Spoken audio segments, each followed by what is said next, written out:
Goeiemôre aan julle almal, dis donderdag die 19de Maart en ek gesels graag met jou. Dis my voorreg.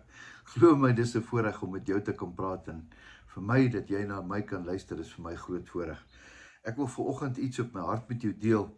Wanneer iemand reguit met Jesus praat, reguit met hom face to face praat, en dan het hy 'n behoefte en Jesus staan daar en Jesus moet sy behoefte antwoord. En dan sê Jesus 'n baie interessante ding, maar kom ons lees dit.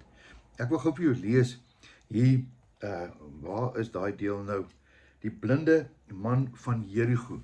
Dit staan in Lukas 18, vers 35. Nou hoor nou mooi wat hier gebeur.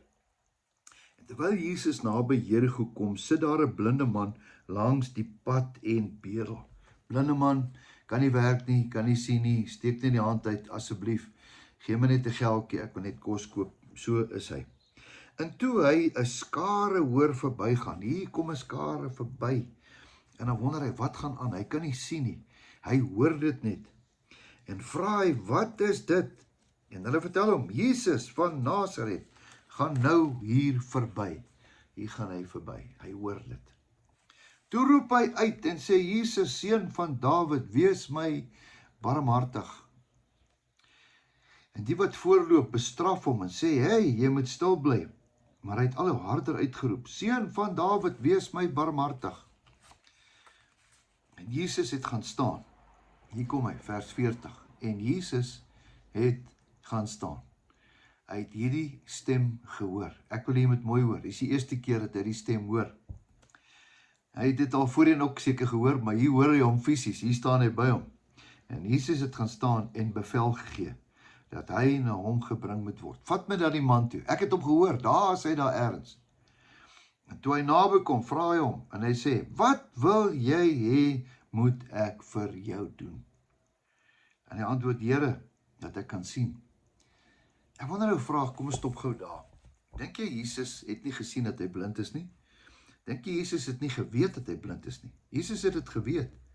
Maar nou vra Jesus vir hom, wat wil jy moet ek doen? Ek wonder as hy gesê het, Here, ek wil skoene hê. Here, ek wil 'n ander huis hê. Maar hy sê, Here, dat ek kan sien. En hier kom 'n baie belangrike ding. Hy spreek sy geloof aan Jesus.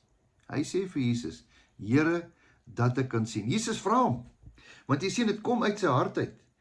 As hy nie iets gevra het nie, het hy nie iets gekry nie. En hier kom hy. Hy vra dit wat hy wil hê hy moet doen. Here, dat ek kan sien.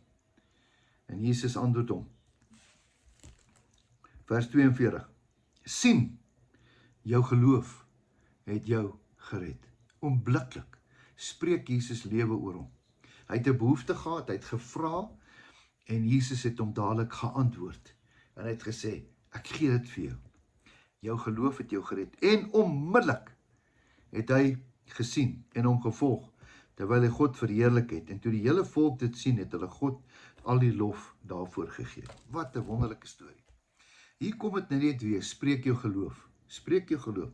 Vandag ek en jy. Ek weet nie, miskien wat het jy nodig nie. Miskien is dit siekte, miskien is dit finansies, miskien is dit jou kind, miskien is dit, ek weet nie.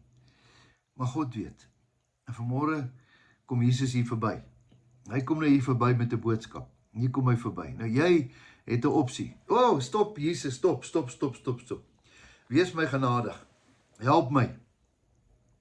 En dan sê Jesus vanmôre, wat kan ek vir jou doen? En dan sê hy vir hom wat jy op jou hart het. Kan ek saam met jou bid vandag? Ek weet nie wat is jou behoefte nie. Miskien is daar iets swaar op jou hart wat jy wil hê die Here moet doen. Net die Here alleen weet. Kom ons bid saam. Here, baie dankie vir dit wat ons vir U kan vra. Here, ek wil bid vir elke deurbraak wat in elke persoon se hart nou is. Miskien is dit siekte, miskien is dit verhoudings, miskien is dit finansies. Here, hoor ons gebed vanmôre. Deurbraak, dat dit so sal wees volgens U woord. Here, U het dit vir hierdie blinde man gedoen in Jerigo. Doen dit so ook vir ons, asseblief, Here. Ons smeek dit van U. Wees ons barmhartig, Here. Dis my gebed in Jesus se naam. Amen. Mag jy 'n wonderlike geseënde dag hê. Weet dat Jesus jou liefhet en weet dat jou beste voorlê. Totsiens.